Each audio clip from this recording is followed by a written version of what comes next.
I'm standing in a very special place today. This is the site of the old Hopewell Christian Church that was founded in 1886 with the building that was built in 1887. The building's no longer here, but it sure does hold some special memories for me. First of all, I'm Carolyn Everett Vice. Many of you may remember my parents, Richard and Snowdale Everett, and I had a younger brother, Wayne. I was born in this community, actually, and when Mother and Daddy first got married, we lived up on what Mother called the Hill, which was a place that was owned by Miss Annie Patrick. My father purchased through my grandfather while he was still in World War II. And he bought it from Miss Annie Patrick, and we lived there until I was, I think, in the second grade. From the second grade, then we moved down to a house that was previously owned by Guy McDaniel and his family on 25 and 6/10 acres. It was directly across from where Miss Annie Patrick ended up living, and across from the store. We moved from here in October, on my brother's birthday, October the 6th of 1964, when we moved over to Hamilton Mill Road near Beaufort.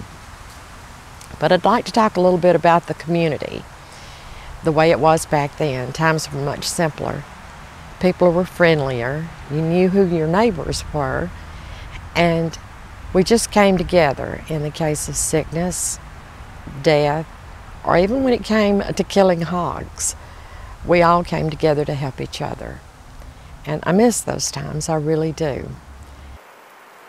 But most everybody in this community knew each other back then all the way. I mean, even down Collins Hill Road, out Old Peachtree, Rock Springs, all the way to Swanee. We might not have known them personally, but we knew their names, even on Swanee Lawrenceville Road and Highway 20.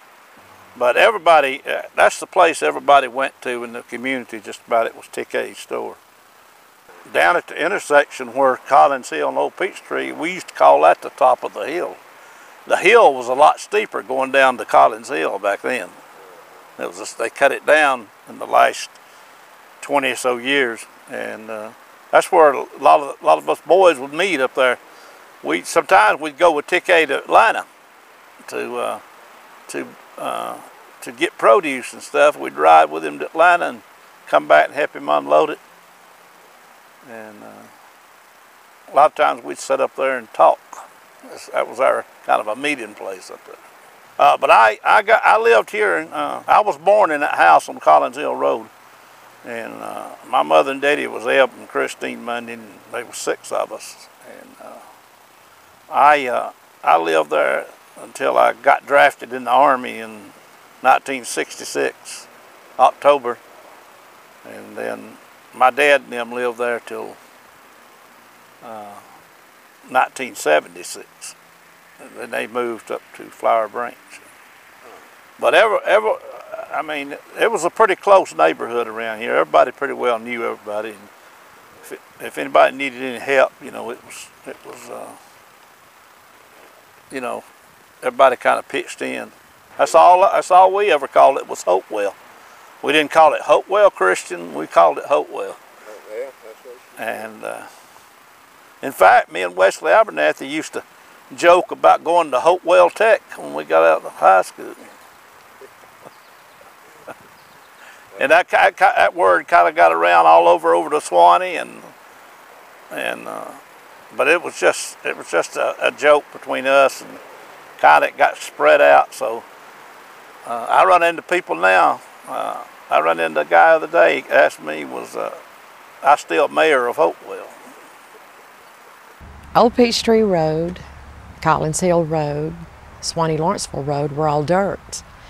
And I guess I'm really dating myself, but I can remember when I-85 stopped at the Swanee Lawrenceville exit. And those roads, those dirt roads, were some of the deepest, darkest red clay you've ever seen. And those roads became nearly impassable, especially Swanee Lawrenceville Road and Collins Hill Road. during times of a lot of rain. There'd be one set of ruts. And I can remember if you started down on either of those roads, Swanee, Lawrenceville, or Collins Hill, if you started to go down those hills on either one, you could look up and you could see if there was a car coming, you would proceed on down. If there was a car already coming down and had more length or leverage there than you did, you stayed at the top. That car would pull down, pull over on the side down near the creek, then you could start down, go all the way up, then he would regain and come on up. I can remember doing that many times, and I can also remember sitting in the back seat of the car when you could feel the undercarriage of the car scrubbing because the ruts were so deep. And that's when it rained. Now, when it was dry, these were the dustiest roads. They had little washboards in them. And I can remember riding my bicycle up and down Collins Hill, Old Peachtree Road, and before the expressway cut through Smithtown Road, down Smithtown Road. We had some wonderful people living in the community back then. There were the Crows, the Deatons, the Patricks, the Peavies, the Abernathys, the Braswells, the Stevens, and the Everetts, and many more. The Clifford Martin family, they were all wonderful people, and they were all so neighborly, so sweet, so kind. I miss those times. Then in 1961, there was a calling that came out throughout the community, and there was a lot of talk about that old Hopewell Christian Church sitting up there on that hill. I think they're holding services there. Maybe we need to check it out. What happened was Reverend Carl Cooper, who was the pastor at the Southeast Christian Church, I believe down around East Point, if I'm not mistaken, had heard through a member of his congregation about this old church up here and how it was no longer being used.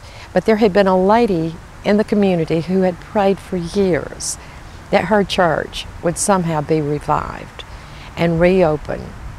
She missed her church, and she prayed about it all those years.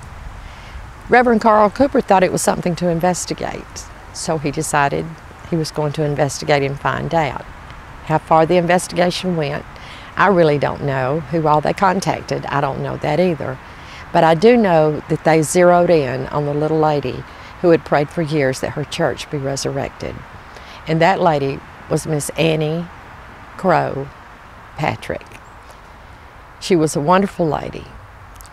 So Reverend Cooper decided that they would start with some Bible studies. They got to some more pastors, I think, within the area, and they would meet up here for Bible study. Then they decided, well, we needed to have a revival. And did we ever have a revival?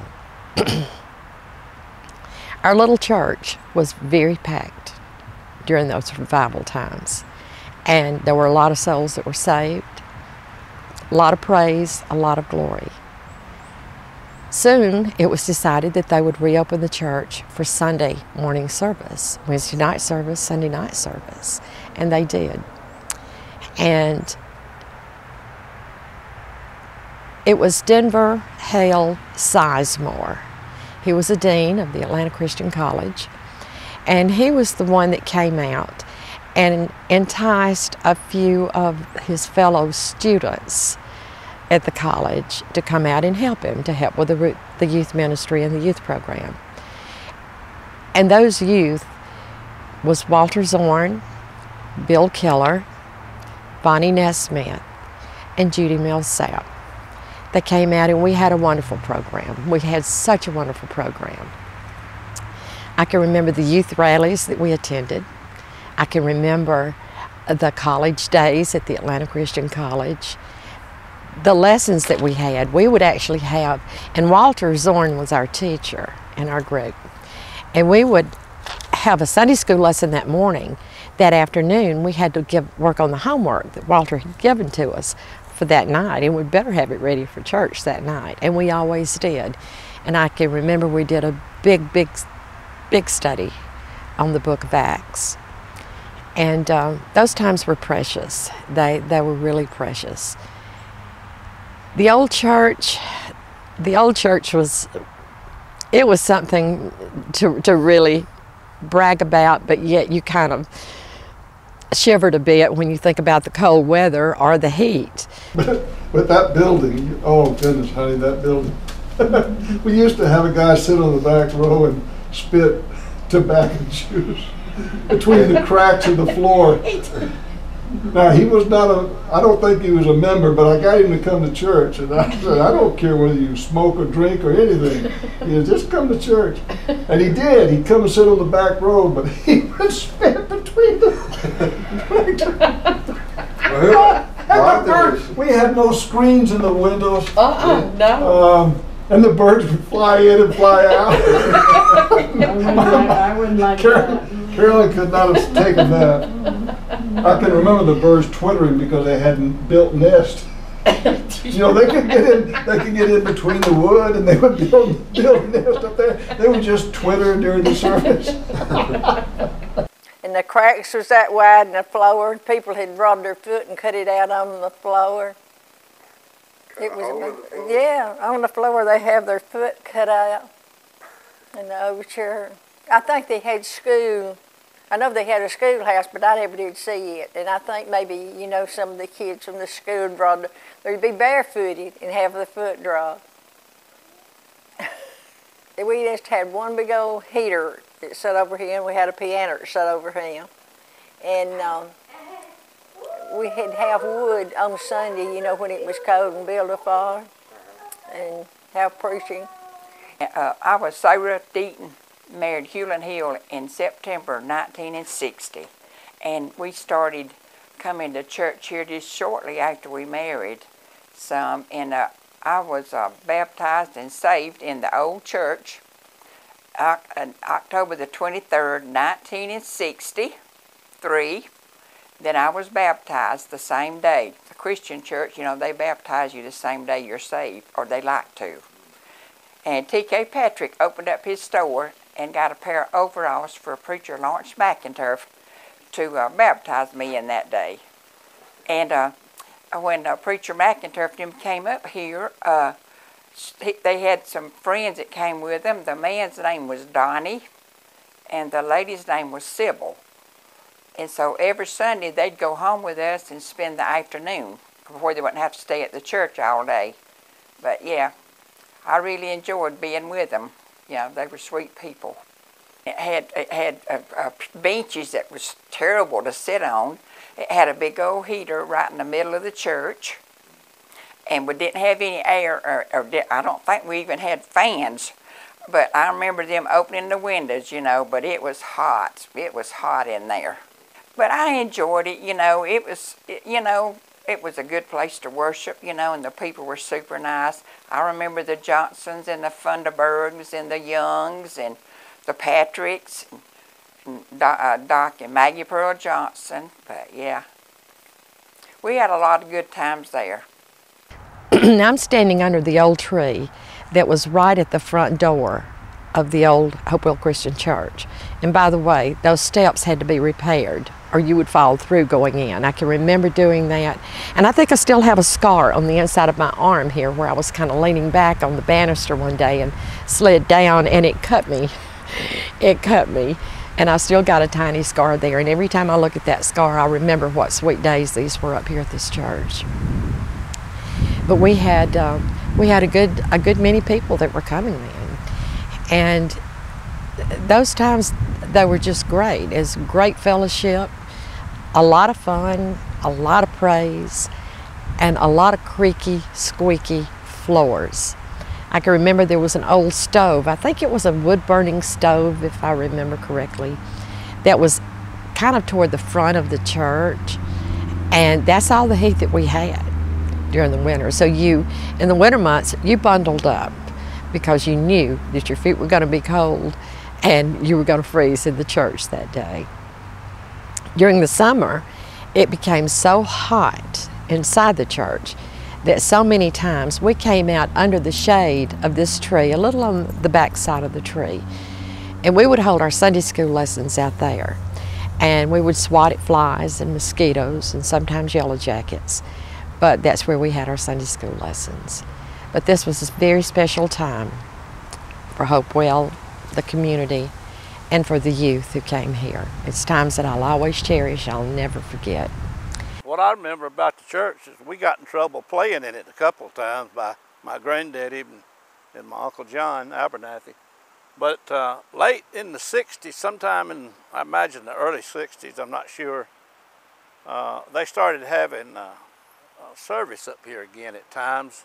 And I can't remember the pastor's name, but he had been on a mission trip, was showing films. And some of us boys would walk up here because we actually had never seen a film shown in church, you know.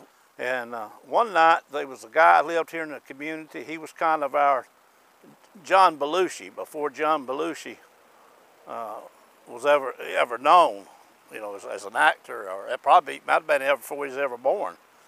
His name was DeWitt Cook. And we were in there watching the films one night, or having service one, I can't remember. And we were having the closing prayer. So DeWitt decided he was going to get up, and the old back window faced the road. He was going to get up and sit in that window and bow his head until he said the prayer, and he was going to jump out the back window. Well, he slipped, and his foot went down the old clapboard walls of the old church. And when that happened, everyone just immediately looked up to see what was going on. James Cannon was the minister. That was in '62 that we started coming, and it was in the old church. They hadn't built it. They hadn't even started. They wasn't even talking about it then. And I remember wearing high heels, and you'd get them hung in the cracks in the floor. It was the old schoolhouse that was there that the church was in, and it was just one big, you know, big room, and they had white sheets that they pulled across for the. I was about 14 when I came up here. For Sunday school, right? That's when Carolyn and Glenda, we had a pretty good little group of, you know, young people at that time. I know. Miss Annie, I heard, paid the light bill on the old building the whole time it was closed, just so if they needed a meeting place. Now, whether it's true or not, but I heard that she would not let them cut the lights off. Yeah, One-room schoolhouse back then. Okay. And that well was for the schoolhouse. They had a pot-bellied stove in there for us to heat, you know, to heat it with, and all in the wintertime, you could sit there and look out the sides of the building, and you could look and see the daylight outside through the cracks in the wood on the sides of the building. There was 2 big old oak trees up there. Last time I remember, there's one still up there. One died, and they cut it down right close to the building. When they first opened the church, he came up here when they first opened it, and I mean when we were still in the old one. And you can tell them about your dad telling you to go out there and pick the boys up to come bring them out here. James Cannon was going on vacation. Walter's on. I don't know where Bill Keller came that time or not. I think he did, just him, because I had a pickup truck. And I brought him up to preach. They didn't have transportation. Daddy sent me over, and I wasn't too happy about coming.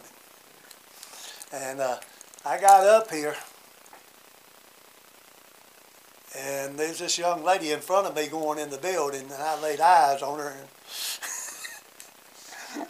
The rest is history. That was 50-something years, 50-plus years ago. And I do know the front had a few old pews made out of porch board. You know, tongue and groove. Yeah. It was made out of it. The back of the pews was nothing but logs sawed in half and limbs sticking in, logs one, under the bottom. You didn't have no back support. You sat on a log. It was sealed. In 1962, though, we decided that we were going to go to the Christian camp. At that time, it was held down in Newnan, Georgia, and it was a wonderful week. We went down there on Sunday, and we came home on Saturday, and it was a wonderful, wonderful time. On Friday night, we had so much fun during the week, and we were there to praise. and to learn about God, to learn the ways of becoming a Christian. Our last night at camp, after they gave the altar call, and if I remember correctly, I think that we were down on the banks of the lake, down at the Christian camp. There was Martha Fields, Glenda Burke, and me. And our feet couldn't hold us back. Nothing could hold us back. When they gave the altar call, we knew what we had to do. We were ready to give our life to Christ. We went down, we were saved, and with the Christian faith, Martha and Glenda were baptized immediately that night after the service had concluded. They went down for baptism. Walter Zorn is the one who baptized Martha and Glenda. I wanted to wait until I could come home and be at my home church on Sunday because it meant so much to me to be baptized. It meant so much to me to be saved. But I wanted my mother and daddy at my baptism. So Sunday morning came. James Cannon was our minister. And when the altar call was given, I responded. He knew that I had been saved at camp on Friday night. That was on June the 22nd of 1962. On Sunday, June the 24th of 1962, at 2 o'clock in the afternoon, we all gathered over at Crow's Lake. And I'm sure many of you know where Crow's Lake was. I don't know if it's still there anymore or not. But that's where I was baptized that afternoon, and it meant so much to me. Along with Walter, Bill, Bonnie, and Judy, there was a senior at the college by the name of James Adriel Cannon. He also came out, and James later became our first minister, our first full-time minister here at the church. James had a beautiful wife by the name of Wilma. He had a precious little boy by the name of Glenn, which Mother kept Glenn for James and Wilma to work, and he was quite a mess. He was something else. But we remember those special times, and they were special. They were all special to us. I traveled with Sizemore the first month or so that I was in school, and he was going all over the place. He was preaching different places every Sunday, but he had helped Hopewell get this start, and he just said to Bill and me, especially me, he says, you ought to just go up there and work with the young people and get James to be the preacher. He's a senior, you're just starting. And of course, James and I being from Bainbridge by ourselves, it was natural for us to work together, and that's what we did. And we experienced a good number of baptisms during that 2-year period that we were there. And we were baptizing a lot of young people, of course, but one of the funniest things, instead of going to the lake where you were baptized with the mucky muck, in the bottom of the lake, we went to this a church that was fairly close by, 20, 30 miles away, I forget, but anyway, they had a baptistry.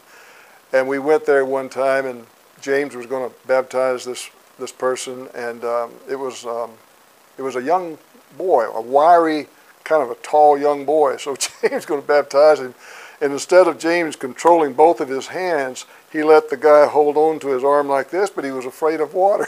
When James took him down, his hand would go up like this, and then James would pull that hand down and get it in the water. His other hand would go up like this. Bill Keller and I are sitting on the front row, and we're just dying laughing. We couldn't laugh out loud, but it was the funniest thing I've ever seen in my life. This guy was going like this, and he didn't want to get under the water. So we got to baptize this guy. But the main thing that we did is Bill and I just went up there and visited every home that we could possibly get into. Everybody had an outhouse, no indoor plumbing in those days. And we're talking about, what, 1961? Is that right? 1961. You would think that would be modern, but it wasn't there in North Georgia. So Bill went to the back, going to the outhouse, and about 10 minutes later, he comes running out, running just as hard as he can with his pants in his hands. A hornet's nest was in there. He stirred them up, and they were just about all over him. And No, he ran just as hard as he could. But Bill and I visited every home in that community and worked hard at it. I can remember several things happening, like going into a home and the father in that home, an elderly gentleman, was dying, but he died the moment we walked in the house. I still remember that. Can't remember the names, but I can remember being there, and Bill and I both were able to comfort the family, be there, pray with them, and so forth. In 2 years, we had that church running around 70 to 75 people on a regular basis. But then after 2 years, of course, Bill and I were growing in our school education, and there were other things that we wanted to do. And of course, we didn't make any money there. We were participating free of charge and even spending our own money to be there, plus tithing our income to help the church out. As far as I'm concerned, it was 2 years of the best of my life to get started in ministry. And it was one of those things that we did the very best we could. You couldn't get that Georgia red clay out of your suit, though. We wore a suit and tie back in those days, and you could not get that Georgia red clay out. So only one wore one suit. That was the Georgia red clay suit. But we had a great time. And I remember holding a 2-week revival meeting for this little church at Hopewell. And what I don't remember, I know Bill led the singing, I did the preaching. He preached a couple of sermons, I think, which I would lead the singing when he would preach. But I don't remember who we stayed with. I really don't. I can't remember that. But it was the summer of 1965, I think, when we held that 2-week revival meeting. In 1963, May the 5th, if I'm not mistaken, of 1963, we held a groundbreaking service for the new church. It had been decided that we needed a new church. The other was so old and so dilapidated, and we really needed a place that was warm in the winter and somewhat cool in the summer. I don't think we had air conditioning in the beginning, but it was a big improvement over the old church. In 1964, we had, I believe it was in May of 1964, according to an old newspaper article that we found. But we had dedication of the new church in May of '64. And I can remember being so thrilled because James had become so sick, but he had recovered enough to where he could come back for the dedication of our church that day, and that meant so much to everybody. Walter Zorn brought him. And just to have Walter and James back, it was just, and to be dedicating our new church, our new facility, we were over the moon with happiness. We really were. It's probably Annie Patrick. She come every Sunday. She brought communion. Well, after we got in the new church, for a while, we didn't have a preacher. And Miss Annie, and Miss Givens, and Miss Merle, and Miss Johnson, and myself, and my mama, and my kids were here every Sunday. If we didn't have a preacher, we would have Bible reading and pray and have some songs, and that was it. Take up her offering and have communion and all. But Miss Annie, she always brought a white cloth, it starched chinon, and put on the communion table. It was that old table back there at the back. And she'd bring the communion every Sunday. And then we started getting people to come a little more. Kenny's daddy, he come and taught Sunday school for us. And then we got where the preacher would finally come. We got a preacher that would finally come. And we had one that, Mr. Christian, he come, and he lived in Athens, and he was an older man.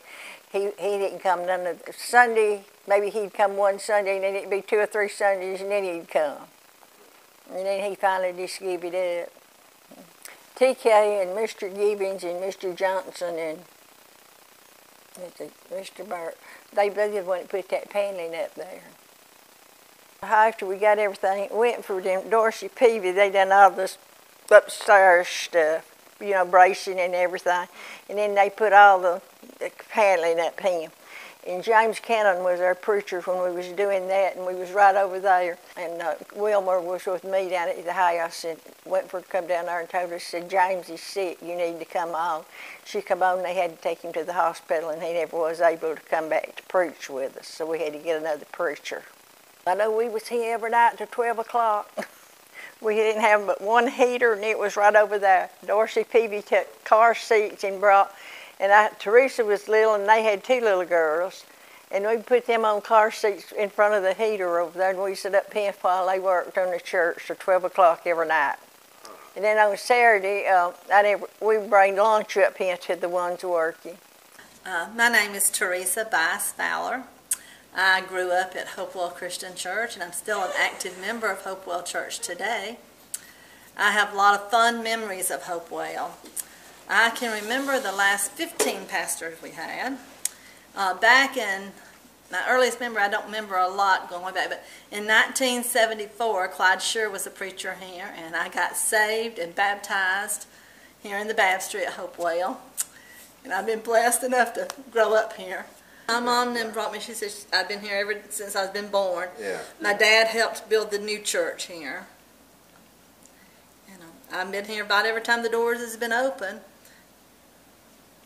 And I remember being my parents, I was very blessed. They was very involved. A lot of these pastors, they came home with us every Sunday. I was like, I wanted to go out to eat on Sunday, but Mom and them said, no, it's our job to feed the preachers on Sunday. So we've always had a lot of them. And then both my children was raised here at Hopewell. First place come home from the hospital, both of them came here first before they went home. I took them to my dad's grave. So both of them was raised here. And, Josh and Austin and Reese still comes, but Jenny goes to 12th Stone, her and Colt and Christopher. But Atlanta Christian College was real good to Hopewell. They sent us a lot of ministers, and a lot of them would be young college students, but they done an awesome job. I mean, there was so many of them. I remember coming back many times over the years to visit with the church and to visit the church here. And it always felt right to come home. And that's what I did. And that old adage of you can never go home again, that's not true. That's not true. I am at home here. I came home. And this is where I think God wants me to be. We have spent some time here since May. I can remember coming back in May. This is 2018. And I remember coming in May for a visit. There was something in our minister's sermon that day. This Reverend Nick Riggins is our minister. And there was something in his sermon that day that touched my heart. And it touched me in a way that I hadn't been touched in a long time. I came into the church with a somewhat heavy heart that day. But when I left after that sermon, and I got to tell you this story, I went up to Nick. And at that time, it was still Preacher Riggins. But I went up to him and I said, Preacher Riggins, you don't know what your sermon has done for me today. It's something has been weighing heavily on my heart. And I felt like I was dragging a ball and chain when I walked into the church today. But now I feel like I could sprout wings and fly out. I said, God used you as a vessel to talk to me in words that I could understand, and a human voice that touched me and that healed my heart. And I want to thank you for that. And I'll never forget what Nick replied. He said, you know, Miss Bice, he said, I don't know where that sermon came from today. He said, those were not the notes that I made. They were not the scriptures that I had chosen for today's sermon.